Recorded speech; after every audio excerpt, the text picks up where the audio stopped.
हमारे इतिहास को विकृत कर दिया गया। उसमें मैं थोड़ा अलग दृष्टिकोण रखने वाला व्यक्ति हूं। जिन्होंने विकृत तरीके से लिखना था उसने लिखा, मगर हमें कौन रोक सकता था? हमें कोई नहीं रोक सकता। इतिहास सरकारों के आधार पर नहीं चलते हैं, इतिहास सत्य घटनाओं के आधार पर चलते हैं। और इतिहास, मैं आपको आज भी कहना चाहता हूं उमेंद्र जी, आपका ये पुस्तक बहुत मददरूप होने वाला है आगे के दिनों में हमारे इतिहास को एक मकाम, एक पीढ़ियों तक आगे ले जाने में। मगर इतिहास पुस्तकों के भी मोहताज नहीं है। इतिहास एक अंधेरी रात में चमकती बिजली की तरह है जो अपना प्रकाश खुद बिखेर देते हैं। तो इतिहास के क्षेत्र में पढ़ने वाले, संशोधन करने वाले, संकलित करने वाले और लिखने वाले, जब हमारा प्रयास किसी से बड़ा होता है, अपने आप झूठ का प्रयास छोटा हो जाता है। हमने हमारा प्रयास बड़ा करने में ज्यादा ध्यान देना चाहिए। झूठ की टीका करने से भी, झूठ पर टिप्पणियां करने से भी झूठ प्रचारित होता है। हमें कोई नहीं रोकता है हमारा इतिहास लिखने से। अब हम स्वाधीन हैं, किसी के मोहताज नहीं हैं। हम हमारा इतिहास खुद लिख सकते हैं। अगर अपने उज्जवल भविष्य को बनाना है तो अपने इतिहास से प्रेरणा भी लेनी चाहिए, अपने इतिहास के आधार पर उससे सीख भी लेनी चाहिए और अपने इतिहास से सीखकर समाज के नाते अपना आगे का रास्ता भी प्रशस्त करना चाहिए। प्रतिहार राजाओं को, नागभट्ट और पुलकेशी को कैसे बापा रावल ने साथ में लेकर इस्लामी आक्रमण को नेस्त नाबूद किया था।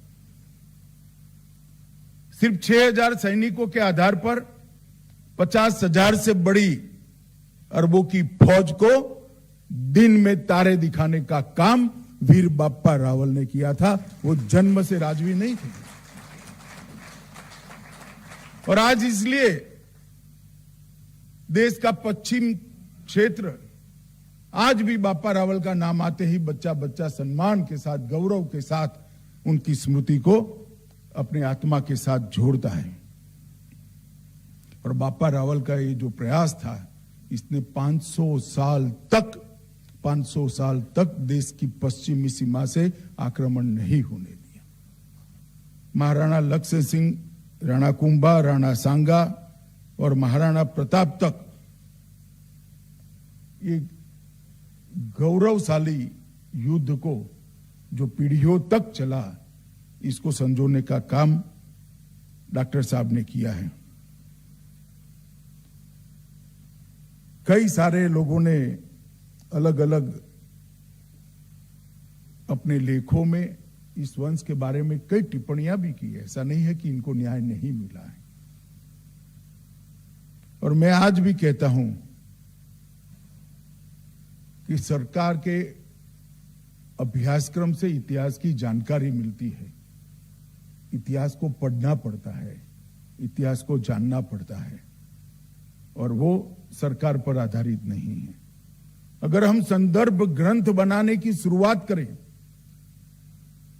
अगर हम हमारे इतिहास को हमारे दृष्टिकोण से लिखने की शुरुआत करें, उस पर बहस करें और नई पीढ़ी इसका अभ्यास करे, तो कुछ देर नहीं हुई है।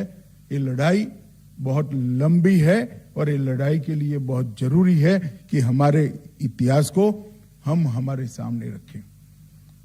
ढेर सारे हमारे यहां ऐसे साम्राज्य हुए,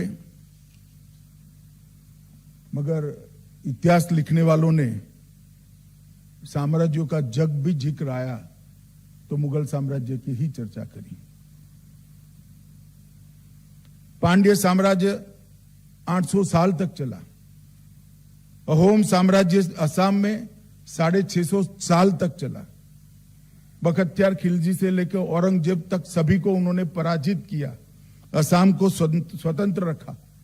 पल्लव साम्राज्य 600 साल चला, चालुक्य साम्राज्य 600 साल चला, मौर्यों ने 550 साल तक समग्र राष्ट्र पर अफगानिस्तान से लेकर लंका तक राज्य किया।